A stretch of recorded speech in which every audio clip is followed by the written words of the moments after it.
He knows it doesn't matter what's under a hood. The only thing that matters is who's behind the wheel.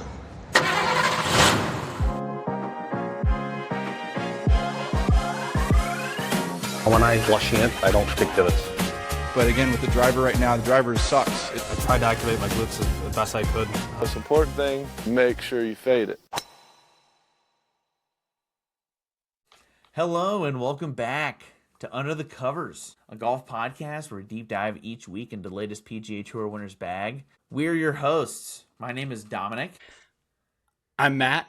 Dom, the putter woes have continued, and I am now moving to the claw. So I'm at my true rock bottom of rock bottoms. Oh, jeez. We have to keep like a ticker of how many times you've changed your mind on putter. I know.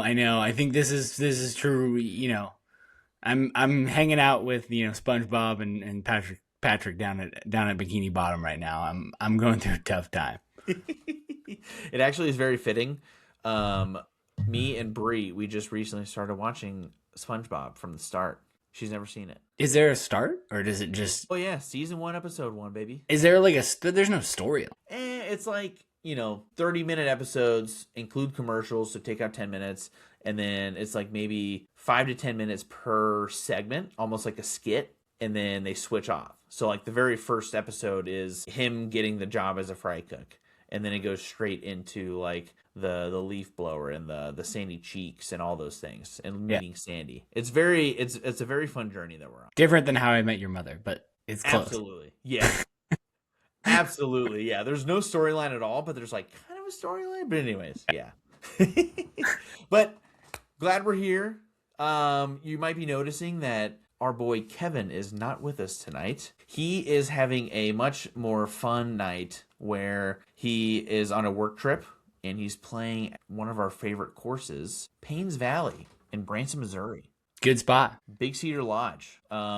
We actually haven't talked about it too much, I don't think, but our very own Matthew had his bachelor party there, and we played a couple courses over there. Exciting course. I'm very curious what the shape is in whenever they go. It's probably, I guess they're just coming out of winter, so it's probably a little chilly, but still they have it dialed up there. It'll be nice either way. Yeah, they don't have too many like crazy seasons, but I'm assuming it's still pretty pristine as they try to keep it every year. For sure. No, well, I'm excited to report back. I think this is going to be one of like the first courses that all three of us have finally played, so we can finally maybe do a couple course reviews. That's a great point. Speaking of courses that we've played, I had my first round in shorts today as a Minnesotan. Very exciting stuff. Yeah. Wow. It was a very impromptu decision, but was able to get out, played with some randos. It was a great time. We got some drinky poos after. There you go.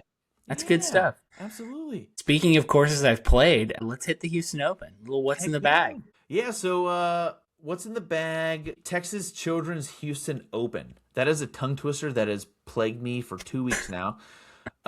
Gary Woodland. I don't think there's a single person out there that hates Gary Woodland.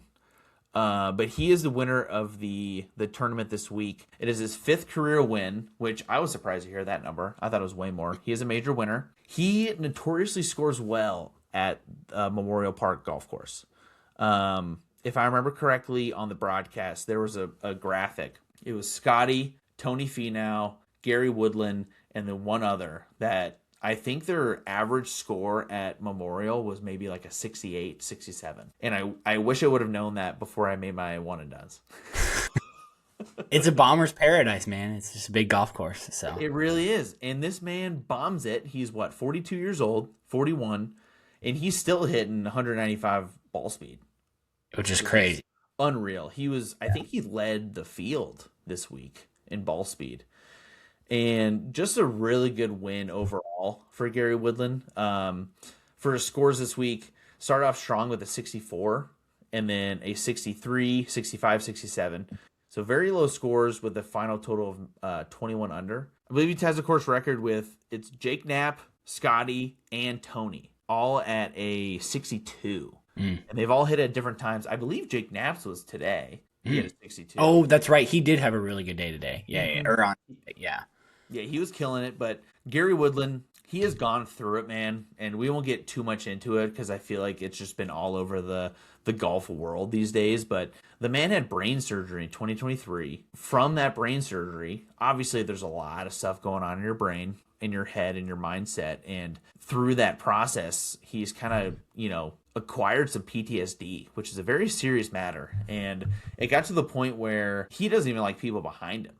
Like he told his caddy, hey, I'm really going through it right now. I can't have anyone behind me. I play bad golf when I have a plumbing issue going on at my house or like something insignificant, right? In the grand scheme of things. Because like golf, you have to be in a good mental state usually, and you have to have like, it's tough to play golf when you have other things going on outside of your life. Mm-hmm. Now imagine playing golf with having brain surgery, number one, and then two, having massive anxiety and PTSD from said brain surgery. I can't imagine having to commit to a 4-iron on a left to right wind with water on the right, coming down the stretch. With millions of dollars on the line, right, on that one shot. Yeah. Whereas I can't, when I have to worry about my plumbing issue, I play like crap on a random Saturday. I'll credit to him. It was all over the news. There was a ton of stuff you can go. I think Rex Hoggard did like a whole story during the Players Week about his PTSD struggles and everything. Mm-hmm. So I would urge you to go listen / read that. It's a pretty good story. But yeah, again, like you said, I don't think there's a guy on tour that doesn't like Gary Woodland. I think everybody, he's probably one of the favorites out there. And a lot of times I feel like the tour and the broadcast kind of is always being like, hey, this is the best guy that's ever walked the planet, whoever's winning. Usually I kind of don't believe it as much. It's kind of one of those things where they're definitely over-exaggerating a little bit sometimes. I don't think they're over-exaggerating it with Gary Woodland. I think he's truly probably one of the better guys out there on tour. So more Gary Woodland, the better, I think. For sure. And again, to harp on what you just said, where it gets exaggerated a bunch, but the one thing that can probably reign true is percentage-wise, he's probably one of the more loved players on tour. And I think, again, you even shouted out that awesome interview that he had, but even Full Swing on Netflix. Like, that's a great... It's not super in-depth, but it kind of shows just the hardships he's been through and the things that he's had to do to get to this moment. And he really just crushed it. Like, he won by 6 strokes. That's insane for... Especially this tournament where you even said, if you bomb it, you're in it. Great.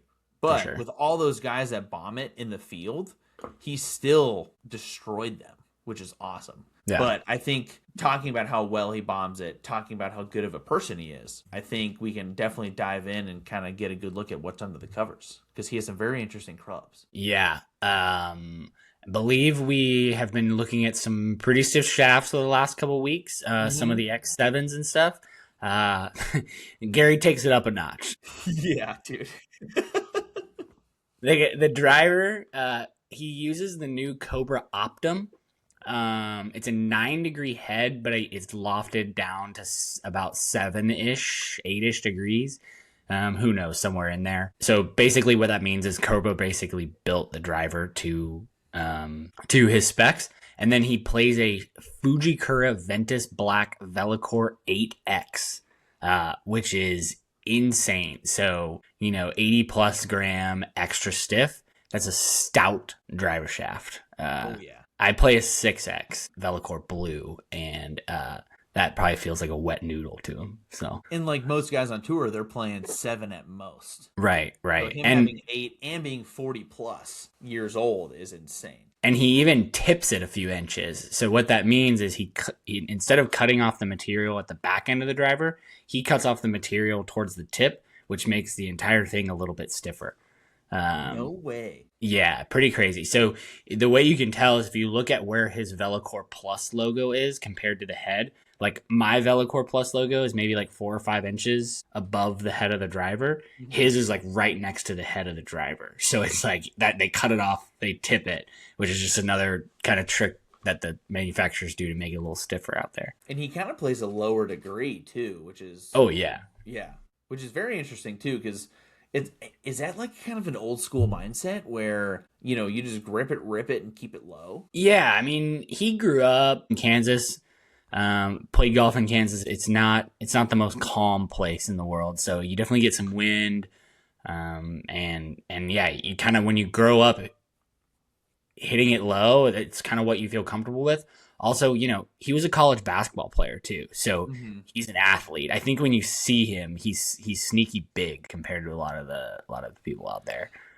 I think I saw him next to Johnny Wonder, who he does a pretty good podcast, but Johnny Wonder is like not a small dude, and he was like way smaller than Gary Woodland. It was nuts. Yeah, and then also with that athlete mindset, one, he knows how to handle those big moments, which is huge, especially for golf. But man, when he was in the zone, I mean, it seemed like he was in the zone all tournament, but towards those last few holes when the broadcasts were all kind of focused on him, he had that stare where you did not want to mess with him. You know, like the Tom Brady where he's like looking down at when he's down 28-3, Yeah. He had that very pinpoint stare of I'm locked in, I'm focused, nothing's going to get in my way. But on the other side of that, which we've talked about, he had all those inner demons battling him. So it's even more impressive that he was able to like hone that in and kind of figure that out. For sure. I put Gary Woodland with like a Brooks Koepka. Like he kind of reminds me of like that when he gets that stare in his eyes, it's a little like, ooh, this guy's yeah. Big guy, hits it hard, can compete with anybody essentially. So moving on to 3-wood. Plays the Ping G440 Max, 15 degrees, and he's playing the Ventus Black Velocore Plus 9X. Big thing here, another very stiff shaft, another very heavy shaft. A little tipped, I think. So again, very flagpole like. And is there what's the minimum degree for a 3-wood? Like he plays 9 degrees for his driver and he bends it down to like 8. So is there a minimum degree for the 3-woods that people would go? Yeah, I mean, not really. Like I think we classify it as a 3-wood. What these guys are trying to do is come up with a carry number, right? So what they'll go is, they don't care really how far their driver goes. They want the driver to go as far as possible, right? And then they say, okay, I feel like I want my 3-wood, my next club on my bag to go 280 or 275. They're dialing in for a specific distance that they're trying to hit. Yes, we classify it as a 3-wood, but a 3-wood could be you could make a 12-degree 3-wood. You could make a 16-degree 3-wood, which kind of gets into 4-wood, right?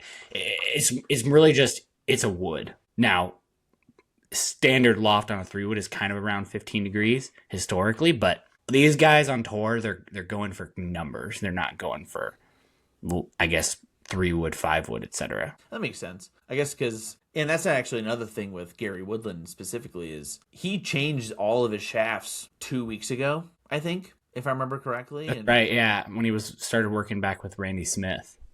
Exactly. Yeah, I mean, it seems like he went to a profile that he really likes in the Ventus Black. It's a popular shaft, so a lot of guys on tour play it.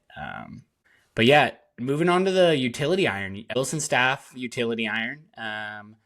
Wilson makes some really great utility irons. And irons in general, Wilson is one of the better iron companies out there.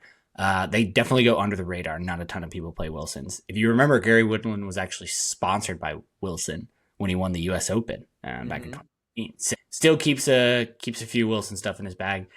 And he has the KBS Tour C-Taper 130X. I believe that's Kev's favorite, one of his favorites. Yeah. Our boy. He's basically a PGA Tour winner. Again, really stiff shaft. I think Gary Woodland's kind of famous for that Instagram stinger. He's one of those guys. Yeah, where he pulls that Wilson, that 18-degree thing out and hits that low bullet off the tee. In the irons, he's got the Cobra King Tour 4 and 5 iron. And then the Cobra King MB 6 through pitching wedge. And again, C-Taper 130X. So still the same shaft throughout those. I definitely know the difference. But for our listeners, can you explain what is MB versus King Tour? Because I definitely know. I for sure know. But let the listeners know, because they probably don't, Yeah, I mean, again, King Tour is just the one with more forgiveness, launches higher. You can hit it off the face a little bit differently. The MB is the blade, right? So it's the very old school type of iron, not super forgiving. But what you do get with that is it's easy to go work it left and right. It's easier to fade it, easier to draw it, gets through the turf a little bit better. You don't see a ton of guys that still play blades through the bag. You're looking at your Rorys. Tommy Fleetwood, I believe, still has blades through the bag. Scotty still has blades through the bag, except the 4-iron. I mean, even in the 4-iron, he goes to a little bit of help. So, again, the blade through the entire bag is a little bit of a rare thing, even on tour nowadays. Yeah, not as common anymore. So if somebody at PJ Tour Superstore is trying to sell you a bag of blades, don't buy it. Run immediately. Go to your local club fitter. They will care. They will care so much more to get you in the right fit rather than one of those big box brands who are just trying to get the better price tag. You know what I mean? That's right. So with these wedges, though, and we've talked a ton about difference of degrees. Mm-hmm. So Gary, he's in the Cobra Kings. He starts at a 48, which is essentially a pitching wedge. And then the Cobra SB for his 52 and 56. Quick, what does SB stand for? You're not going to get it. It's a tough one. Salty buns. Snake bite. Snake bite. Yeah, that was for last week. I'm going to guess Cobra snake back. Something with like the cavity back. Oh, it's actually snake bite. Oh, okay. I thought you were joking. All right, perfect. Nice. So the Cobra snake bite. So that's a 52, 56. And then for his 60 degree, very interestingly, he goes away from the Cobra and he's at a Cleveland RTZ Tour rack for his 60. Right. So a very, consistent 4-degree difference from each one, but he switches brands for a 60 degree. That's interesting. Yeah, I did some research on his wedges. Love a good wedge set. It's probably my favorite part of the bag that these tour guys play because I feel like they do the most customization on tour for putters and wedges for the tour guys. So if you look at his wedges, they're all kind of just custom grinds. He basically takes like a blank wedge and the tour guys will grind it down to whatever he likes. So, we always talk about Vokey K grind, Vokey M grind, T grind, whatever. You can buy all sorts of grinds out there. He kind of just has everything custom. So some super sick wedges out there for Gary's bag. All these companies kind of make similar wedges, right? Like Cobra's gonna, especially the tour ones, they're gonna make whatever the tour guys want. So that's pretty cool. And then the Cleveland, I think the tour rack stuff, it's kind of their tour issue wedges. A super good wedge. Looking at it, kind of looks like a big wide sole kind of bunker wedge. Mm-hmm. It seems like he plays. So I think that's kind of his bunker club. But yeah, some super cool wedges and a cool set, especially because they're so customized to him. Yeah, and what was the number that like a Cam Young was playing? It was the dynamic gold. Was it the S400 or is it? No, he plays X100s in his wedges. Same as Gary. Yeah. So still very stiff shafts in his wedges. Mm-hmm.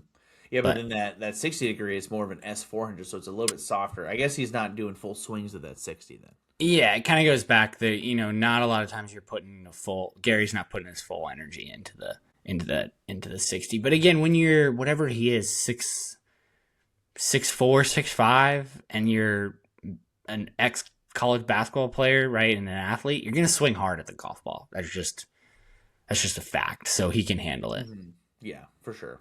So what about his putter? What does he got in the bag there? Yeah, super sweet putter. Scotty Cameron Golo Tour prototype. Basically, it's the Golo shape, so it's kind of that rounded shape. And Scotty welded a center shaft on there for him. So it's sick. It's that little half moon shape. Yeah, really cool putter. One of our listeners here plays a very, very similar Golo with a center shaft. He shouted that out for him. Love that. Yeah. Any first name or protecting privacy here? No, we're protecting privacy here. All I know is he does leave a lot of putt short with that putter. So tough. I respect the putter game. It's fine. If you leave some short, whatever. So that might have been a little bit shorter than you're used to. As you can see, we're clearly missing our boy Kevin. He is more the club guru. He has a lot more insight on club specs than we do. Hope he got enough out of that. Obviously, we love Gary Woodland, but I think it would do him justice to also talk about a little bit about the tournament that went on. Comparing the Texas Children's versus the Valspar, it seemed like, and correct me if I'm wrong, it seemed like the players kind of liked the course a little bit more for some reason. I don't know if that's based on it's a little bit easier, you can swing away, but like Definitely swing away. you absolutely, and if there was a few times, I mean, Finau was ripping them left. He was pulling them so hard, but he was on a fairway still, and that just doesn't happen in Florida a little bit more. Yeah, and Memorial Park is a pretty wide piece of property, and they overseeded for this tournament. So what that means is it's usually Bermuda grass. They have it overseeded with ryegrass right now. So it's very nice to the players. And if you were watching, right, the rough is like was like barely like an inch thick. Now, the reason why they do that is to mimic playing conditions at Augusta National, because Augusta National is famous for wide fairways, having very little rough. So to entice a lot of big-time players to come to the Houston Open, they make the conditions very similar to Augusta National. It gets more players into the field as that kind of preparation thing for Augusta. But yeah, the course is a ball speed paradise. I mean, every year it's Minwoo Lee, right? Gary Woodland, I think it was Nikolai Hogard. I can never remember if it's Rasmus or Nikolai. Like when I'm watching it was Nikolai. Okay. Yeah. He crushed the golf ball. If you saw that drive on 16 on Sunday, he hit it like 392, I think it was. Yeah. And on the same hole, Gary Woodland had, I think it was 365, and that was his farthest of the day.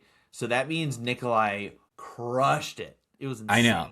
It's nuts. But yeah, I mean, Houston Open is a cool spot. I mean, it's cool that they play one of the few courses that's played on a true public golf course. Mm-hmm. Like if you're in Houston, if you live in the Houston area, you can play that golf course for, I think it's like less than $70, which to have a PGA Tour event on is pretty insane, especially with how much play that course gets.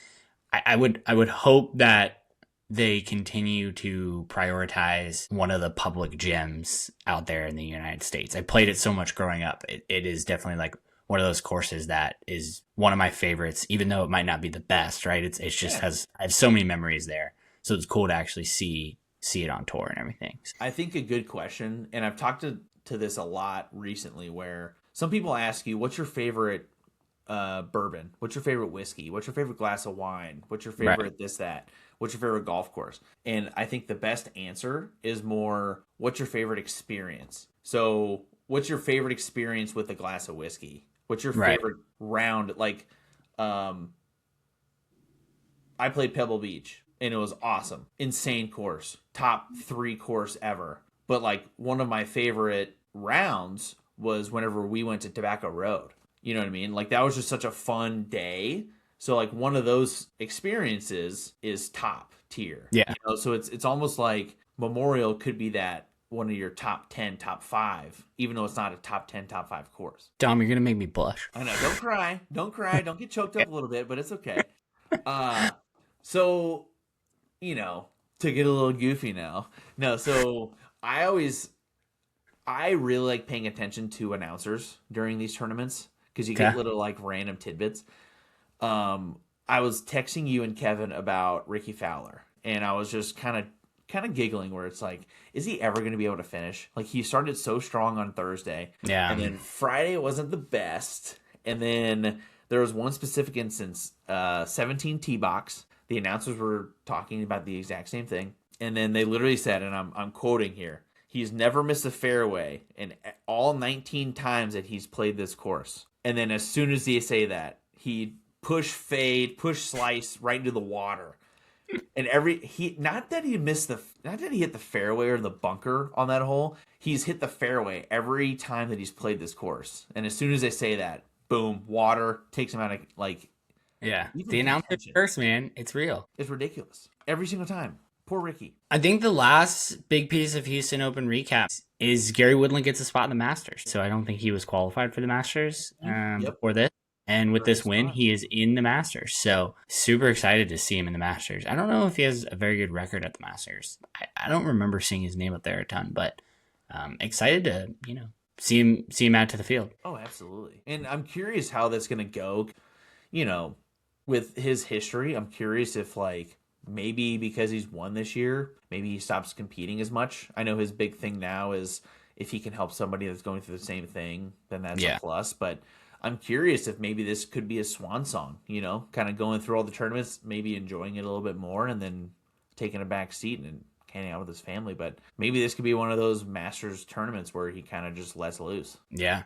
You never know when you're freed up, maybe he's freed up and he goes out and just continues to dominate. I mean, a week isn't that long, right? He can still have the same feels and still have the same. And again, like I said, Memorial Park was in a very similar condition as Augusta was. It's a very similar course setup, right? Wide fairway, tough approach shot, et cetera. In Augusta, it rewards people with every aspect of their game on point. And this weekend, every aspect of Gary Woodland's play was on point. And it was fun. It was fun. For sure. I think we got to touch on news of the week, unfortunately. Our boy T-Dub. So as everybody kind of saw, Tiger crashed his car Friday afternoon. You know, it was a weird moment. I feel like I was sitting there and I got a notification and it was like Tiger Woods in an accident, and I was like, oh gosh. I think this is his like fourth car accident at this point. So that's tough, man. I feel for T-Dub. What's your take? It's very unfortunate. Like you said, it's his fourth time kind of getting in a wreck where alcohol or some other substance is involved. And it's really hard because he blew 0-0. So he did blow he blew 0-0. Yeah. He blew 0-0, and then he has every right in the world to refuse a urine test, and that's totally fine. I'm sure his lawyers told him to do that regardless of what happens. And I bet, there's probably some kind of painkiller or some kind of medication in his system. Who knows if that was affecting his driving ability, because what the officer said in that interview was there's a man with, some kind of lawn care service or whatever with a trailer behind him. And Tiger was clearly trying to get around him, and it was a 30-mile-an-hour lane. He hit the corner of it, maybe just cut it too close. He didn't only roll over once, but he also skid a while. So he's saying it's safe to assume he's going way too fast. So, definitely some impaired judgment there. It's really tough because he's kind of like an idol to a lot of people. And then he continues to make like really weird decisions, and he has all this money, and, every commercial, every advertisement about drinking and driving is just pay for an Uber. It's cheaper than a DUI. Right. And then these people that we look up to, they continue not to do that. So it's kind of like you have millions of dollars, just go get your car the next day. It's fine. Don't worry about all this. It's weird. Yeah. I think the biggest thing, right, is like, how does he not have a driver right at this point? Exactly. But, and to that fact, why doesn't he have a Tesla that just drives itself if he sometimes, but I mean, that's a great point. I know. I think get a Waymo. Yeah. I think it sucks. I mean, Tiger is an idol for sure. The thing that I felt like I was thinking about this week was obviously, like, I feel bad for Tiger. Obviously he needs to go get help. Obviously he needs to stop trying to play golf because he has to take, it seems like, some sort of medication to be able to play golf, allegedly. So I think like he needs to figure out how to do that either pain-free, or if he's going to do that, obviously don't drive. I think that's like the number one thing, but he needs to get help. I hope like that happens. But really what I was thinking about was if this was if you look at Tiger and Phil are seen as so different. Like Phil is at a very low level right now of like stuff he's done that's like not good, and he's not seen as like a great guy. Whereas like Tiger, I feel like even with the stuff he's done, and arguably he's done worse things, he's seen as a better person, or better, more idolized. I don't want to say better person, more idolized than Phil. Mm-hmm. And I just found that to be interesting. Yes, Phil has had some questionable run-ins with the Saudi government.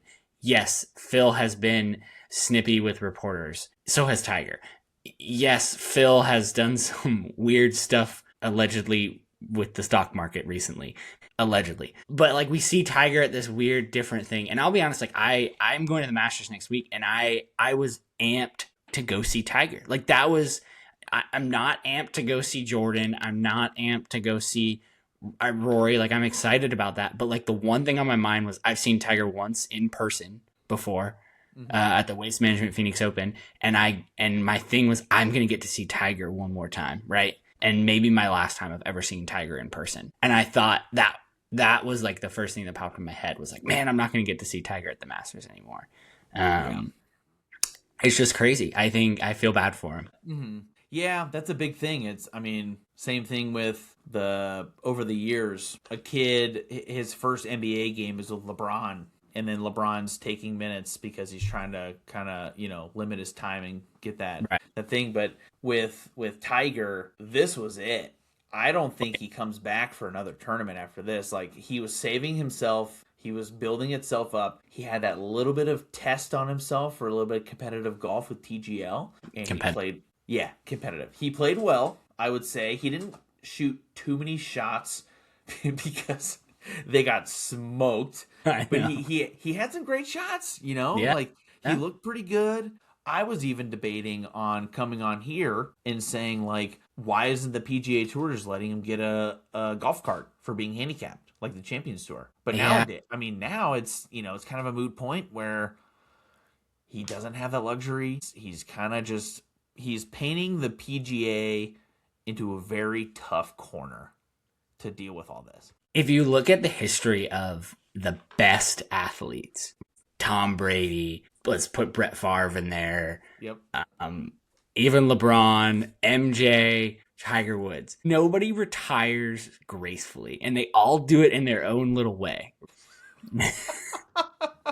Yeah. If you think like Brett Favre was like playing on the Jets or whatever at one point, right? And like stinking up the joint. Aaron Rodgers is doing this whole thing where it's whatever, and LeBron is now trying to play with his kid on the same team. Michael played for the Wizards. Like, we all wish we forgot about when he played for the freaking Wizards. Tom Brady was like, am I going to come back? Am I not going to come back? Whatever. And then now he's playing flag football. And he, he got into crypto and all that sort of stuff, right? They all do it in their own way, and Tiger's is individual to him, but it's not. It's the best player. They just can't seem to let go. Mm-hmm. And it's never the same way. No. Like, Favre is siphoning money from Mississippi, allegedly. Right. There's just weird quirks that all these guys have when they get older. It's like, right. The only one I can think of is like Calvin Johnson. He just was like, peace. Oh, yeah. He was like, my body hates myself. I'm just going to go smoke weed and just like have a good life. And you got to respect that, Yeah. It's insane. It's just interesting how they almost have this complex of, I'm the best at what I do. I'm a massive superstar. Let me just test the limits of what I can do. And then they get got, you know what I mean? Big time. So we're praying for Tiger. Hopefully he gets better. Hopefully he figures it out. I would love to see if he shows up for the Champions Dinner on Tuesday night, but I don't know. It could be interesting. PR, I feel like it's going to be a media nightmare. But if you want to be protected from the media somewhere, Augusta National is the place to do it. Exactly. Yep. All right, so going to the Valero preview. TPC San Antonio, Texas Swing, Greg Norman designed golf course. The Live Man, they probably will not talk about that much this week. But thing to note about TPC San Antonio, it's one of the harder courses on tour, and they have a famous hole, number 16, where there is a center of the green bunker. So you get a lot of chipping off the green there. I didn't know that. Is it? Because I know isn't there two courses at that place? There is, yeah. This is the Oaks course, I think, and the other one's the Canyons. Okay, gotcha. Because Oaks, I believe Sergio had a little bit of say in that one, didn't he? In the, which one, the Canyons? In the Oaks. I don't remember. I don't know if it was, I know the main designer was Greg, but maybe, he did. I don't remember. It's cool. It's a cool golf course. So the only thing that I know about TP San Antonio is shout out Tony CC Construction. He had played in the veterans tournament there, And I think it actually was a Canyons course, if I remember right. But yeah, he had played there, and it's just like it might have been middle of August, whatever it was. The pictures he sent me it looks so pure, regardless of what time of year it is. And in Texas, it's hard to do with how little rain you get, especially in San Antonio. But it looks like it's going to be a fun course. Even though it's before the Masters, I'm actually pretty excited to watch it. Yeah. No, for sure. It's a cool golf course. Cool. San Antonio is a cool city. If you've never been, would highly recommend. Lots of cool golf there. But I think that pulls us right into some trivia. So instead of Kevin asking a trivia, we're going to ask trivia questions to ourselves, to each other. So I'll go first. Okay, little TPC San Antonio trivia for you.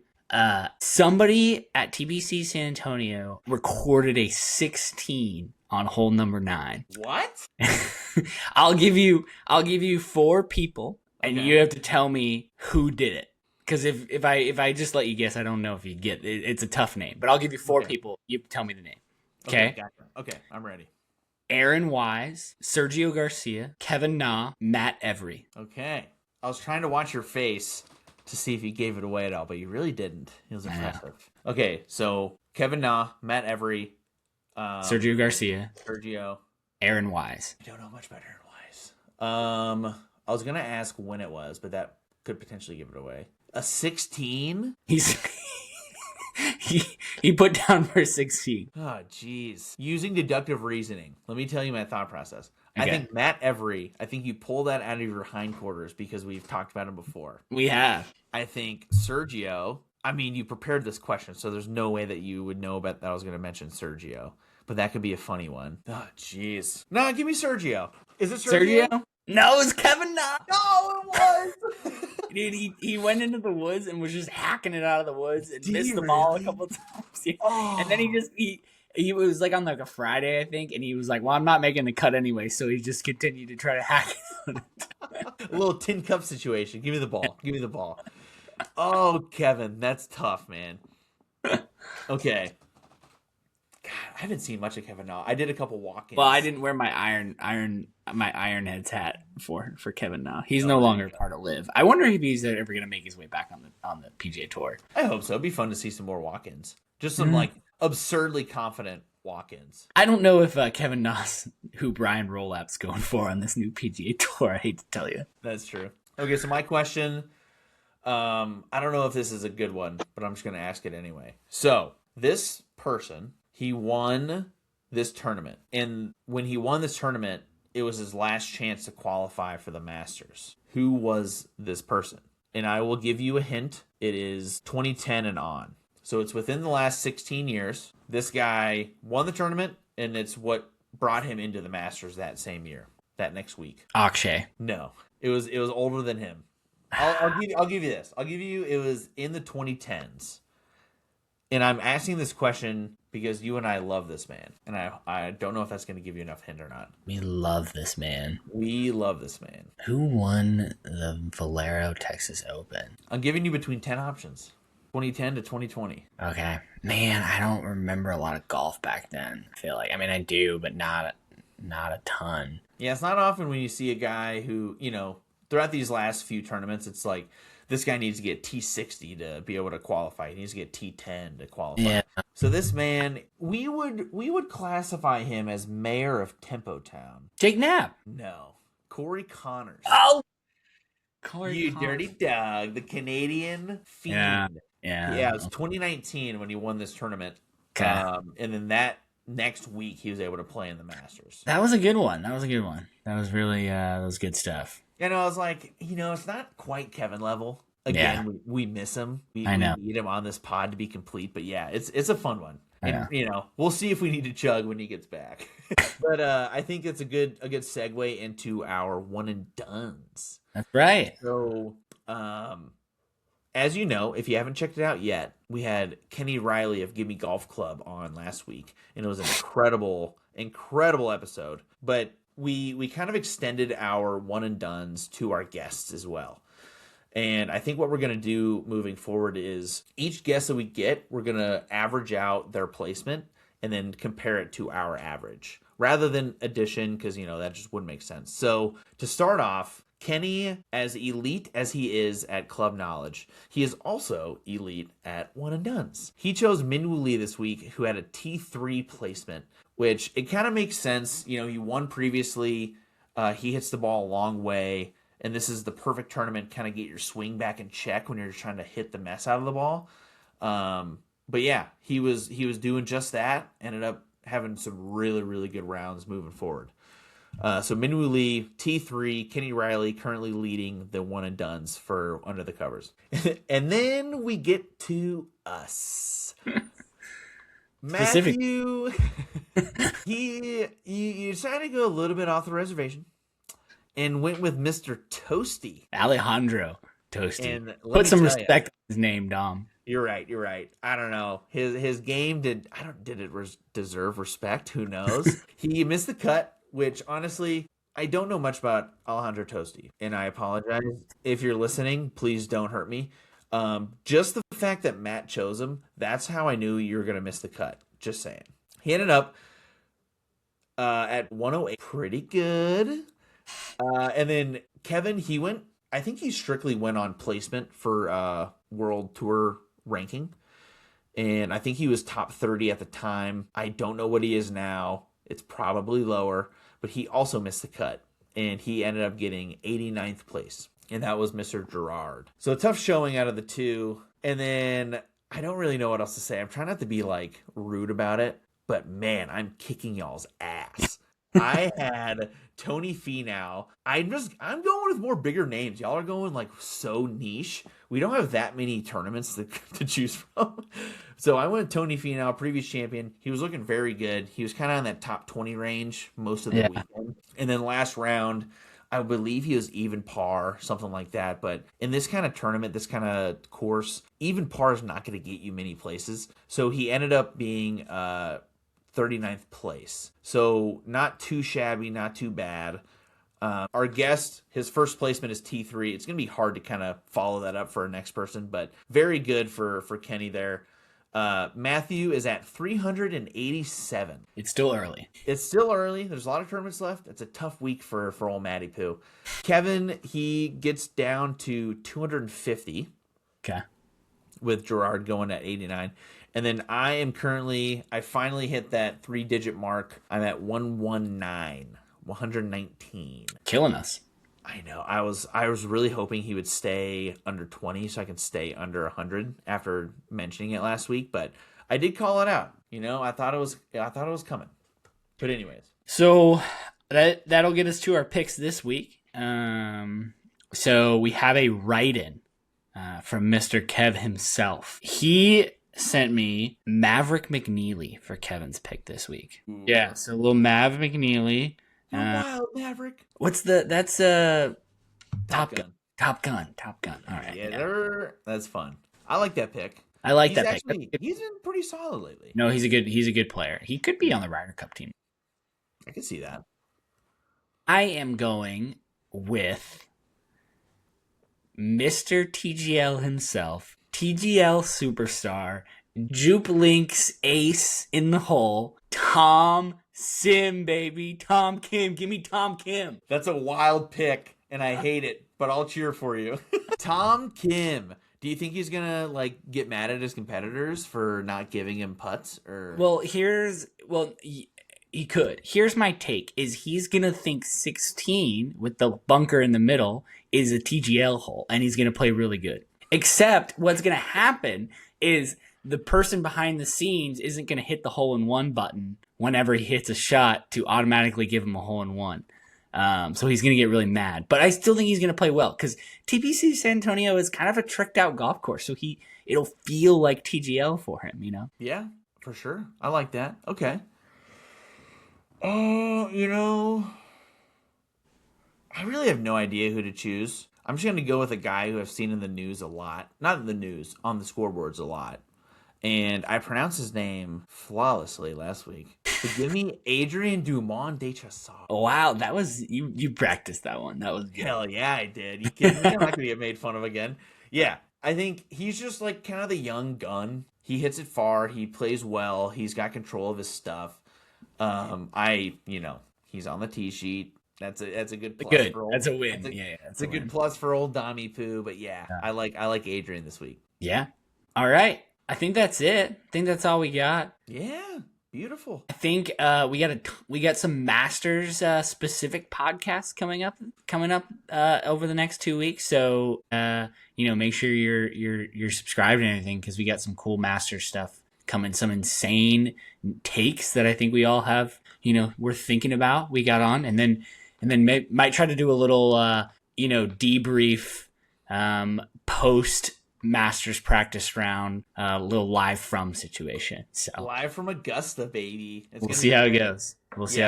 I love it. Turn on those that bell, whatever you want to call it, for whichever podcast you use, because that way you can, anytime we post, we're not super consistent. We're trying to get Tuesday, Wednesday if possible. But yeah, throw that bell on so you can actually get a notification whenever we post. But yeah, follow us on all of our socials. We got Spotify, Apple, YouTube at Under the Covers Golf, on X as well, Under the Covers G, because it's too long. But excited to watch TPC San Antonio get some yardstick margaritas and some river floating potentially. That's right. But yeah, it's gonna be fun to see what's under the covers next week. That's right, Dom. It's the best time of the year. Masters in the spring. Can't wait. He knows it doesn't matter what's under a hood. The only thing that matters is who's behind the wheel.